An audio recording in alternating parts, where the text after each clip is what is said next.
നടത്തിയവർ, ഇങ്ങനെയെല്ലാം അറിയപ്പെടുന്നവരാണ് പ്രവാചക കുടുംബത്തെ കൊന്നത്. അതാരാണെന്ന് പിന്നീട് പറയുന്നുണ്ട്.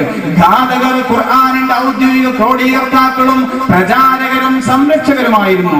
ഋതുവായ ഇസ്ലാമിനെ ഇന്നത്തെ പരിഹാസ്യ രൂപത്തിലാക്കിയത് ദാർശനിക സൈനിക ശത്രുക്കളല്ല, അനുയായികളാണ്.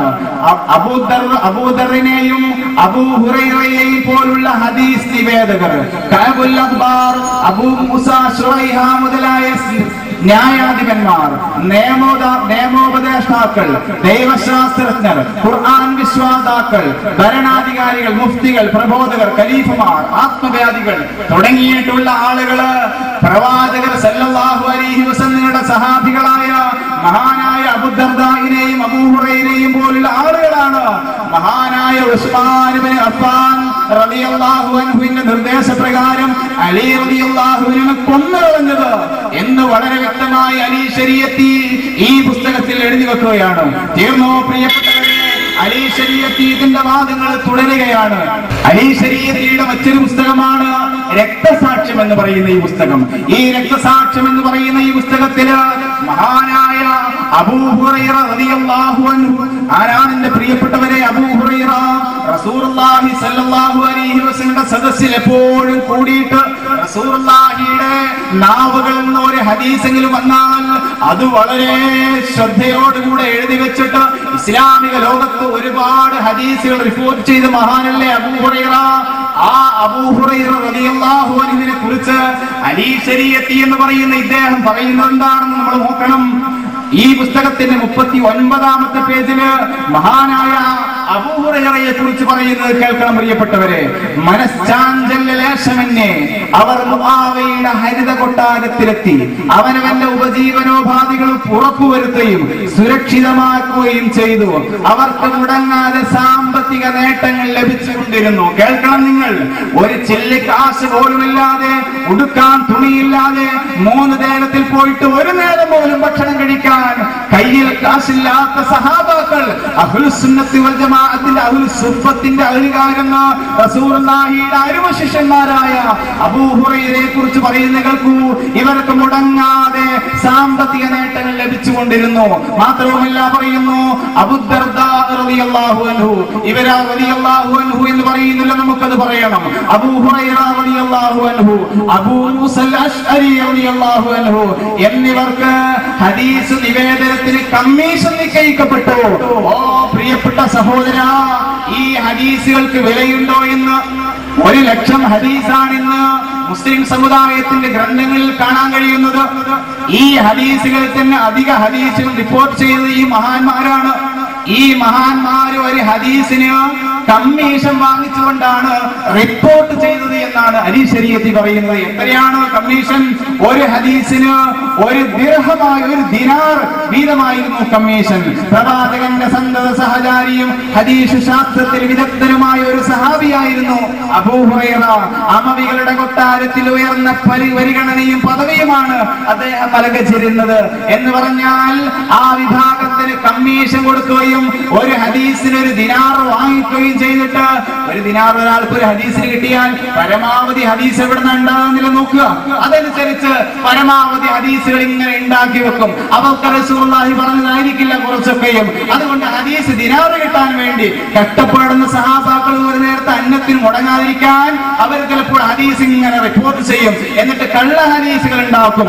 ഓ പ്രിയപ്പെട്ടവരെ, ഖുർആൻ 2:3 പറയുന്ന ശരീഅത്തി തന്നെയാണ് പിന്നെയും പറയുന്നത്. അബൂ ഹുറൈറ റളിയല്ലാഹു അൻഹു ഒരു ഹദീസിന് 1 ദിനാർ കമ്മീഷൻ വാങ്ങിച്ചിരുന്നു എന്ന് അലി ശരീഅത്തി പറയുകയാണ്. നിങ്ങൾക്ക് കേൾക്കണോ പ്രിയപ്പെട്ടവരെ? വീണ്ടും പറയുകയാണ്, മഹാന്മാരായ മുഴുവൻ സഹാബാക്കളെയും നിന്ദിച്ചുകൊണ്ട് ഇതിന്റെ 34ാമത്തെ പേജിൽ അദ്ദേഹം പറയുന്നത് കേൾക്കണോ നിങ്ങൾക്ക്? യഥാർത്ഥത്തിന്റെ മൂടുപടമണിഞ്ഞ് ഇസ്ലാമിക നീതിയുടെ പ്രണോദാക്കളായി പ്രത്യക്ഷപ്പെടുകയും അങ്ങനെ പ്രസ്ഥാനത്തിന്റെ ഹൃദയത്തിൽ കടന്നുകൂടുകയും ചെയ്ത ഈ പുതിയ ജാഹിലിയത്തിനും പുത്തൻ പ്രബുദ്ധത്തിനെതിരെ പ്രതിരോധത്തിന്റെ ഉരുക്കുകോട്ടയായി നിലകൊണ്ടു അലി തൗഹീദിന്റെ വേഷമിട്ട് രംഗത്തിറങ്ങിയ ശിർക്കിനോടായിരുന്നു അദ്ദേഹത്തിന്റെ യുദ്ധം. അലി റളിയല്ലാഹു അൻഹു യുദ്ധം ചെയ്തത് ശിർക്കിന്റെ വേഷമിട്ട ആളുകളോടായിരുന്നു, ഇസ്ലാമിന്റെ തലപ്പാവണങ്ങ കുഫറിനോട്, ഖുർആൻ കുന്തത്തിൽ പിടിച്ചു കാണിക്കുന്ന വിഗ്രഹാരാധകരോട്, അവസാനം വിവരം കെട്ടവരും തന്ത്രപൂർവ്വം പണിയെടുത്തിരുന്ന ശത്രുക്കളുടെ ഉപകരണങ്ങളായി തീരുമായിരുന്ന ചില ശുദ്ധഗതിക്കാരുടെ കയ്യാൽ അലി റളിയല്ലാഹു അൻഹു രക്തസാക്ഷിയായി. കേൾക്കണം, നിങ്ങളെ സഹാബാക്കളാണത്രേ മഹാനായ അലി റളിയല്ലാഹുവിനെ കൊന്നത്. ഇങ്ങനെ വിഷലിപ്തമായിരിക്കുന്ന നൂറുകണക്കിന് വാദങ്ങളാണ് അലി ശരീഅത്തി എന്ന് പറയുന്ന ഇദ്ദേഹം പറയുന്നത്. എന്റെ പ്രിയപ്പെട്ടവർ മനസ്സിലാക്കേണ്ടത്, അബൂ ഹുറൈറ റളിയല്ലാഹു അൻഹുവിനെതിരെ വീണ്ടും ഇയാള് ഈ പുസ്തകത്തിന്റെ 50-ാമത്തെ പേജിൽ പറയുന്നു. ഈ സിദ്ധാന്തങ്ങൾ തെളിവായി ഉദ്ധരിക്കുന്ന ഹദീസുകൾ അധികവും അബൂ ഹുറൈറ വഴി നിവേദിതനായിരുന്നു. 4 ലക്ഷം ഹദീസാണ് അബൂ ഹുറൈറ റിപ്പോർട്ട് ചെയ്തതായി കാണുന്നത്. പ്രവാചകർ സല്ലല്ലാഹു അലൈഹി വസല്ലം രാപ്പകൽ നിരന്തരമായി വിവരിക്കുകയാണെങ്കിൽ തന്നെ ഒരു പുരുഷായുസിലധികം വേണ്ടിവരും അവ പറഞ്ഞു തീർക്കാൻ. എന്താണ് പറഞ്ഞ് മനസ്സിലായോ? അബൂ ഹുറൈറ 4 ലക്ഷം ഹദീസുകൾ റിപ്പോർട്ട് ചെയ്തു എന്നാണ് പറയുന്നത്. പക്ഷേ അത് നമുക്ക് വിശ്വസിക്കാൻ കഴിയൂല. കാരണം എന്താണ്? റസൂലുള്ളാഹി ഒരു പുരുഷായുസ് മുഴുവനും ഇരുന്നാലും ഈ 4 ലക്ഷം ഹദീസുകൾ പറയാൻ റസൂലുള്ളാഹിക്ക് കഴിയൂല. അതുകൊണ്ട് തന്നെ അബൂ ഹുറൈറ കളവാണ് എഴുതി വെച്ചത് എന്നാണ് അലി ശരീഅത്തി പറയുന്നത്. ഞാൻ ഈ വാദങ്ങള് കൂടുതൽ വിശദീകരിച്ച് പറയാൻ ആഗ്രഹിക്കുകയല്ല. ഈ അലി ശരീഅത്തി ആരാണെന്ന് നിങ്ങൾക്ക് അറിയണ്ടേ പ്രിയപ്പെട്ടവരെ?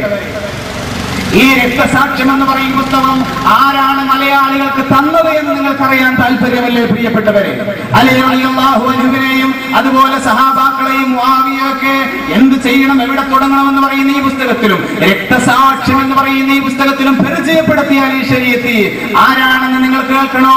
എന്നാ രക്തസാക്ഷ്യം ഇതേ പുസ്തകത്തിൽ തന്നെ അലി ശരീഅത്തി ആരാണെന്ന് പറയുന്നുണ്ട്. ഇതിന്റെ 15-ാമത്തെ പേജിൽ പറയുന്നത് കേൾക്കണോ പ്രിയപ്പെട്ടവരെ?